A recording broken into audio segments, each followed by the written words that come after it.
Echo 2025 2026లో నేను చూసిన first film and చాలా ఇంట్రెస్టింగ్గా ఉంది ఈ సినిమా. ఇది ఒక స్లో బర్న్ మిస్టరీ థ్రిల్లర్.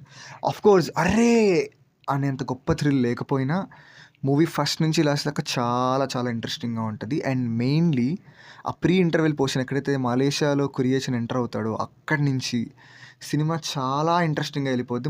నాకు ఈ మూవీలో చాలా అనాన్సర్డ్ క్వశ్చన్స్ ఉన్నట్టు అనిపించింది. దట్ టైటిలే ది క్రానికల్స్ ఆఫ్ కురియేషన్ అన్నప్పుడు కురియేషన్ గురించి ఇంకా ఎక్స్ప్లెయిన్ చేసి కురియేషన్ ఎందుకు ఇంతమంది హేట్ చేస్తున్నారు, అసలు వీడు ఎందుకు మోస్ట్ వాంటెడ్, వీడు ఎలా అవతలని ఫ్రేమ్ చేస్తున్నాడు, అండ్ మెయిన్లీ అసలు ఆ లాయల్ డాగ్ ఏంటి, దానికి వీడికి ఉన్న సంబంధం ఏంటి అనేది ఇంకా ఎక్కువ ఎక్స్ప్లోర్ చేస్తుంటే చాలా బాగుండేది. బట్ అప్పుడు ఇది ఇంతే మిస్టరీగా ఉండేదో లేదో నాకు తెలీదు.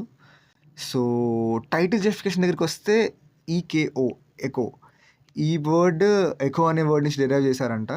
రైటర్ అండ్ డైరెక్టర్ వాళ్ళు ఏం చెప్పారంటే మూవీ టైటిల్ ఇంట్రెస్టింగ్గా ఉంది, సింపుల్గా ఉంది అండ్ స్టోరీకి చాలా కనెక్ట్ అయ్యి ఉందని. And exactly even I feel the same because ఈ మూవీలో ఉన్న ప్రతి క్యారెక్టర్ కురియేషన్తో ట్రావెల్ చేస్తూనే ఉంటుంది. మనం కురియేషన్ గురించి తెలుసుకుంటూ ఉంటాము, ఆ మూవీలో ఉన్న వేరే వేరే క్యారెక్టర్స్ కూడా వాడి గురించి కొత్తగా తెలుసుకుంటూ ఉంటారు. అండ్ ఈ ప్రాసెస్లో మనకి పరిచయం అయ్యే ప్రతి క్యారెక్టర్కి ఒక డ్యూయల్ షేడ్ ఉందని మనకు కూడా అర్థమవుద్ది.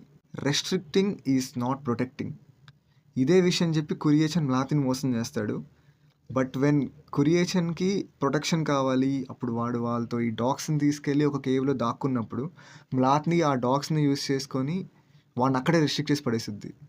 సో ఇది చాలా ఇంట్రెస్టింగ్గా అనిపించింది, ఎందుకంటే పాస్ట్లో జరిగిన విషయాలు మళ్ళీ తిరిగి తిరిగి తిరిగి ప్రతిధ్వనిలా మనకే వినిపిస్తాయని. I felt the title was justified. And ఈ మూవీని మీరు ఈ వీకెండ్ అసలు మిస్ అవ్వకండి, చాలా చాలా బాగుంది. Thank you, bye bye.